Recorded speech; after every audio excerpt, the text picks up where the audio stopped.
NCERT class 12 हुआ, integration हुआ, exercise 7.3 और क्वेश्चन और आपका 21 हो गया। इस सवाल को बनाते समय एक फार्मूला पर विशेष ध्यान रखना है। देखना ये बात है, देखने वाली बात ये है कि एक फार्मूला होता है आपका sine inverse sine x equal to क्या होता है, तो एक्स होता है। यानी ये फार्मूला क्या होता है, sine inverse sine x equal to x होता है। यानी साइन इनवर्स है तो इसके आगे साइन आना चाहिए। यहाँ देखिए साइन इनवर्स है तो यहाँ कॉस एक्स आया है, आना क्या चाहिए था, यहाँ साइन एक्स आना चाहिए था। इस साइन एक्स को लाने के लिए हम 90 माइनस थीटा पर उसका हम लोग तोड़ सकते हैं। तो देखिए एक फार्मूला होता है sine 90 minus theta equal to क्या होता है, तो कॉस थीटा होता है। यानी इसी फार्मूला से हम लोग क्या करेंगे, कॉस को साइन में बदल सकते हैं, समझ सकते हैं। यानी हम इसको लिख सकते हैं साइन 90 को रेडियन में क्या लिखा जाता है, π/2 माइनस, अब सवाल में देख रहे हैं कि x है तो यहाँ हम लोग x डालेंगे इक्वल टू क्या हो जाएगा, तो cos x हो जाएगा। बात समझ में कि नहीं। यानी यही चीज़ हम लोग क्या करना है, cos x के जगह पर इतना हम लोग को डालना है, पुट करना है, समझ गए ना। तो आइए ध्यान से देखते हैं। ये आपका हो गया साइन इनवर्स हो गया, इसमें कोई दिक्कत, यहाँ भी आगे साइन आना चाहिए।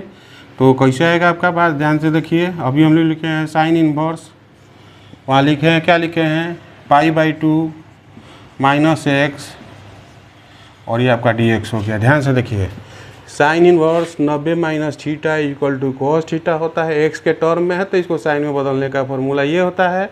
अभी बताएं हैं कि साइन इनवर्स साइन एंगल में जो होता है वही एंगल आता है, यानी कोण जो होता है वही बराबर के बाद आता है। यानी कहने का मतलब है कि इंटीग्रेशन हो गया साइन इनवर्स साइन, और देख रहे हैं ना एंगल के रूप में क्या है, π/2 है, तो यही बस आपके सामने आएगा π/2 माइनस एक्स dx हो जाएगा। इसको जब हम लोग अलग अलग डिवाइड बांटेंगे तो क्या हो जाएगा, तो π/2 dx माइनस इंटीग्रेशन में x dx हो जाएगा। π/2 क्या है, तो कांस्टेंट टर्म है, तो कांस्टेंट टर्म को हमेशा आगे खींच लेते हैं, dx हो जाएगा। और ये क्या हो गया आपका इंटीग्रेशन x dx हो गया। पहले भी आप लोग को हम बता चुके हैं कि इंटीग्रेशन में dx हो तो किस तरह से हल किया जाता है, तो यहाँ पर 1 इंटू dx प्रयोग हम कर सकते हैं। 1 क्या होता है, यानी x के पावर 0, क्योंकि dx के टर्म में है तो x के पावर 0 इक्वल टू 1 होता है, a के पावर 0 कुछ ही का पावर 0 तो 1 होता है। तो यहाँ हम लोग x के टर्म में ही लिखेंगे, इसको हम लिख सकते हैं, फार्मूला यूज कर सकते हैं। फार्मूला क्या होता है, तो जी पावर में 1 जोड़ा जाता है और पावर से क्या किया जाता है, डिवाइड किया जाता है।